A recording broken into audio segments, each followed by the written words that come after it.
Okay, Commissioner Ivy, you're ready to go.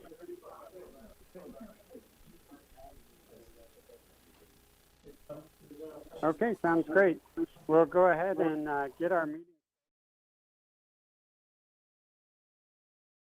We appreciate your participation, whether in person or electronically.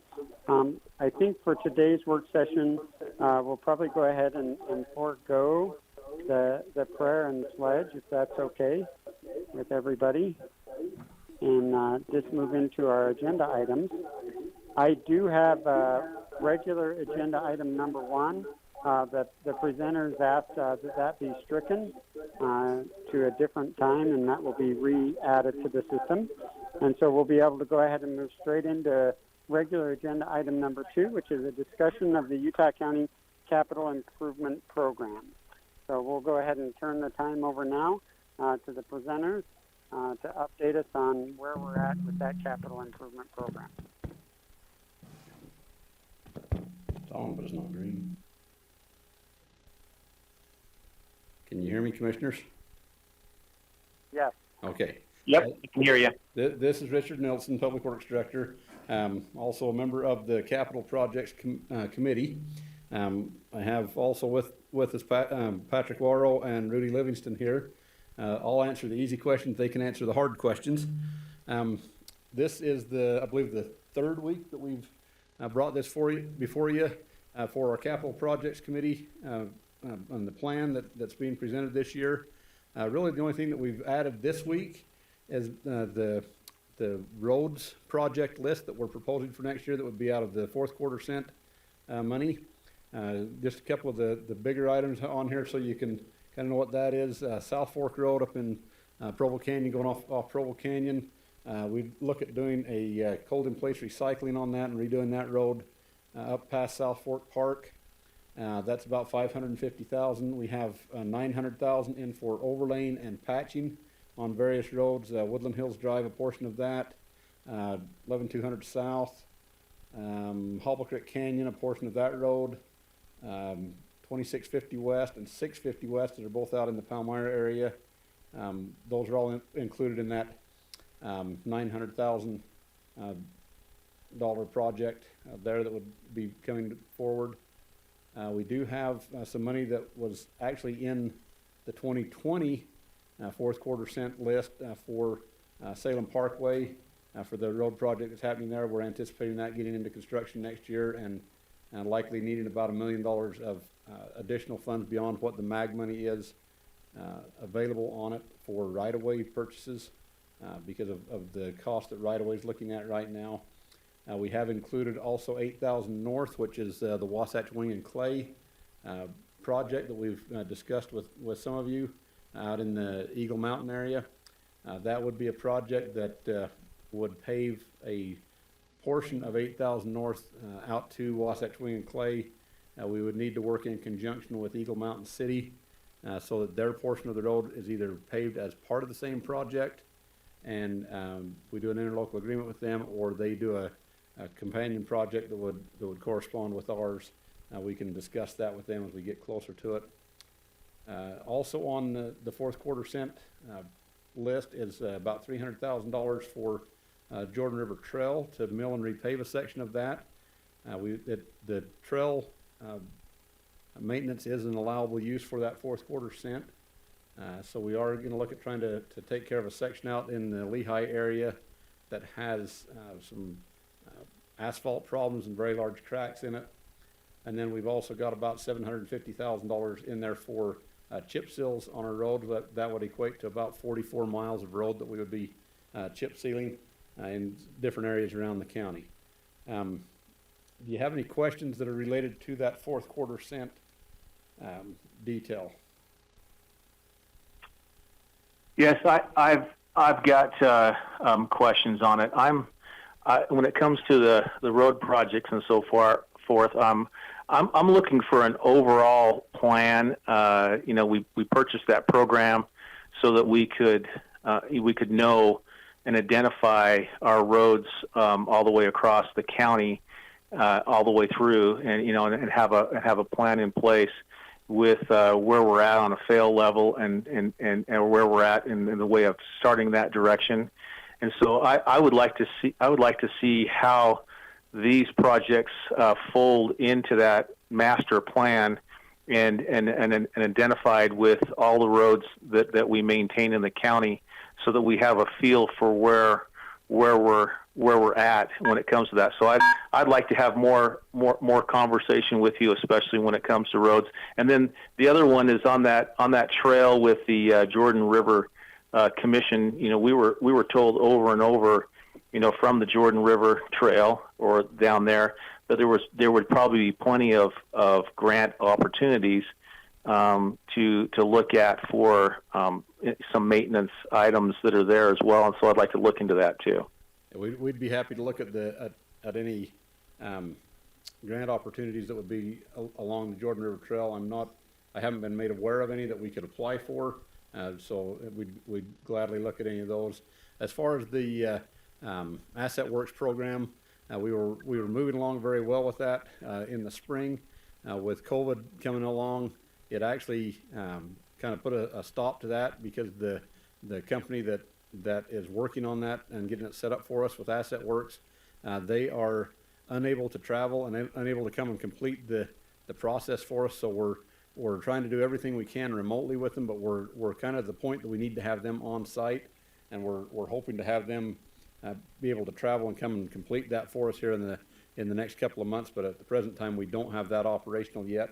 We can give you what we've got out of our RAMS program and UCRIS that we've used for a number of years, to give you some additional information there that kind of shows you the rationale behind these different road projects. So. Okay, well, I'd like to have that conversation, because I've been anticipating that, you know, in one form or another for years now, and I would like to, you know, make sure that we have a plan in place that goes in a direction that makes sense to us all the way around, and we're putting money in areas that you know, is the best benefit for us as we move forward in a good organized way. And I'm sure you want the same thing. It's just that I haven't seen that. And I want to have that conversation. And there's certainly been a lot of that go into the preparation of this list. We can just give you the finer details of it that doesn't show up on a short spreadsheet. So I think other than that, Rudy or Patrick, anything you'd like to add for where we're at?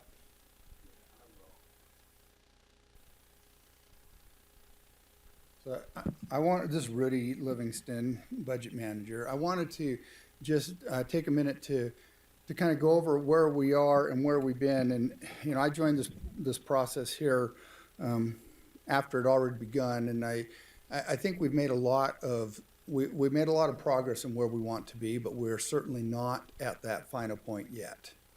But we are working to put together a product that will provide the information that the commissioners need to make decisions, and also for the public to see and understand, so that they can, you know, have their input in this process where it's needed as well. So over the last few weeks, we've gone through and we've refined this schedule quite a bit and cleaned it up. I think that next week we're anticipating having a more final product. However, as Richard pointed out to me earlier today, this is a living document that there will be things that come up that we haven't specifically identified thus far. He's been meeting with different departments, and we've been getting different requests and identifying different needs. And as that goes forward, we'll have to work with this and incorporate it.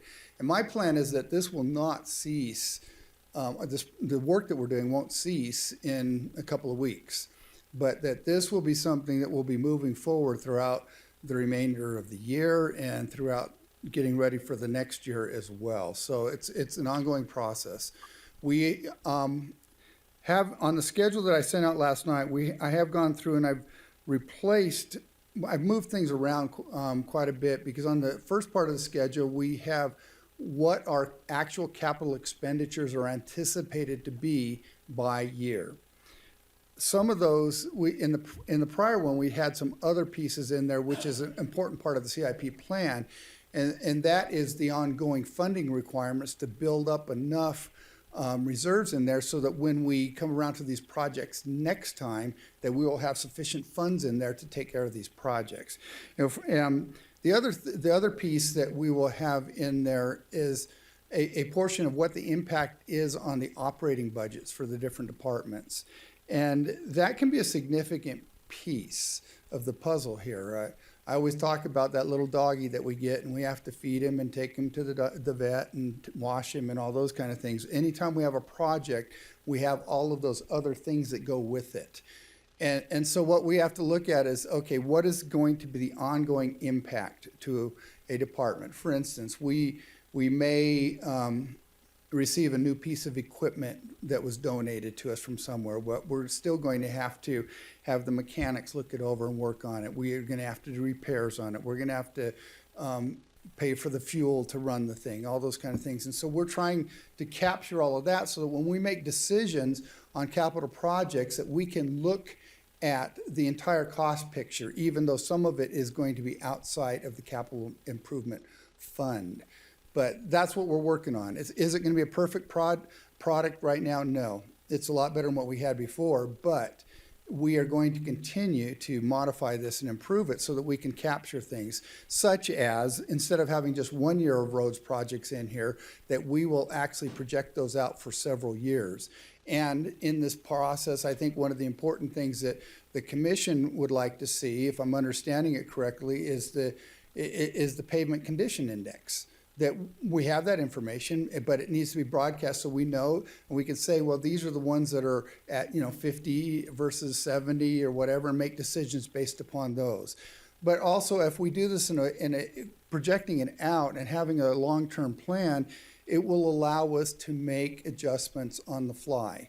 For instance, we may have a street that is in bad shape and we want to work on that, but next to it is a little stub piece, a cul-de-sac or something that maybe isn't ready quite yet for the extensive repairs that we're doing, but we might, because of the economies of doing it all at once, do that at that point in time. And if we have the information out there in these schedules, it enables us to do those kind of things. So I don't have anything more to report on this right now, but I'd be certainly happy to answer any questions from the commissioners.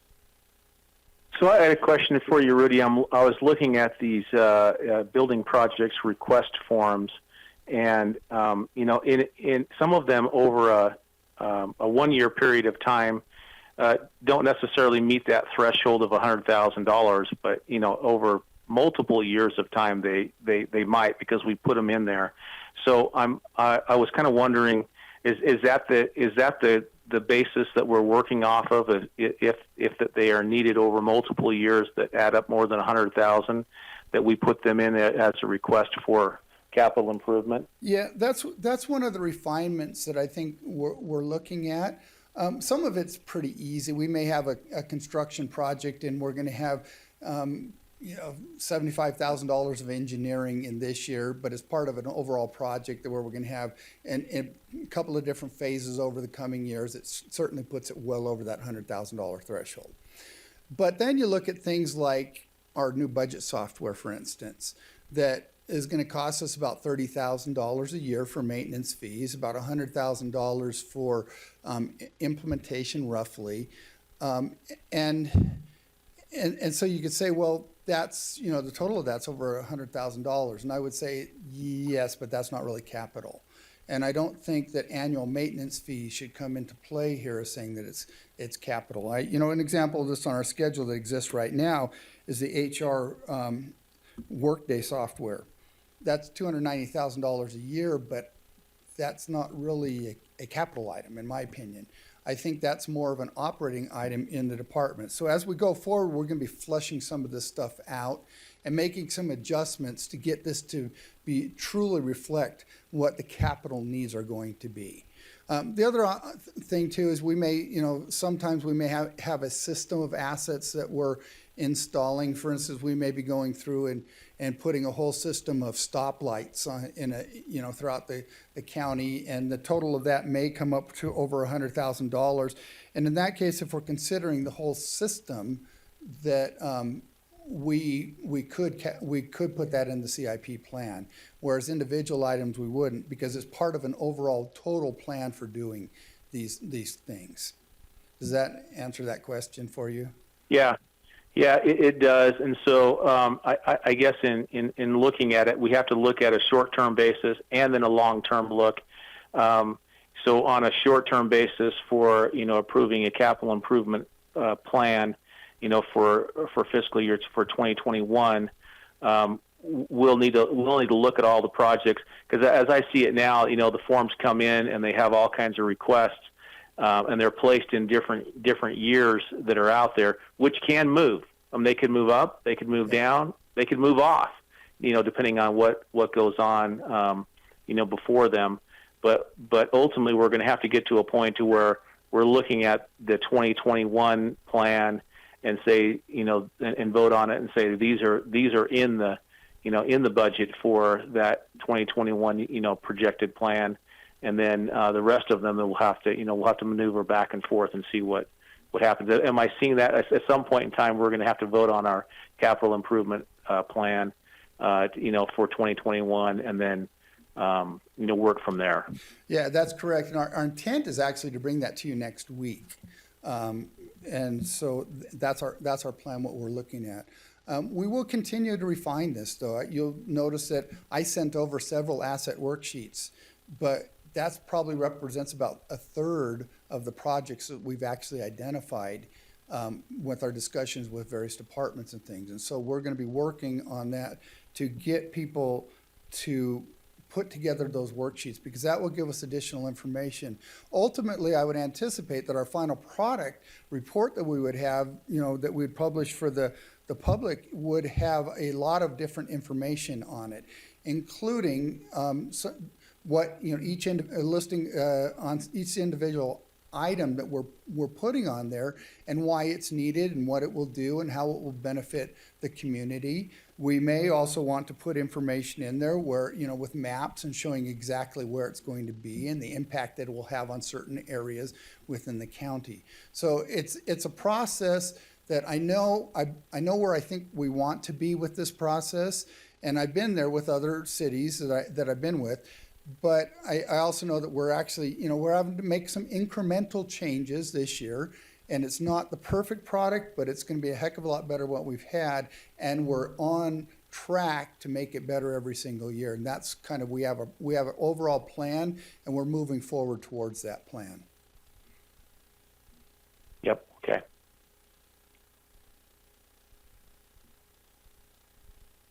That sounds Thank great. you. I appreciate that.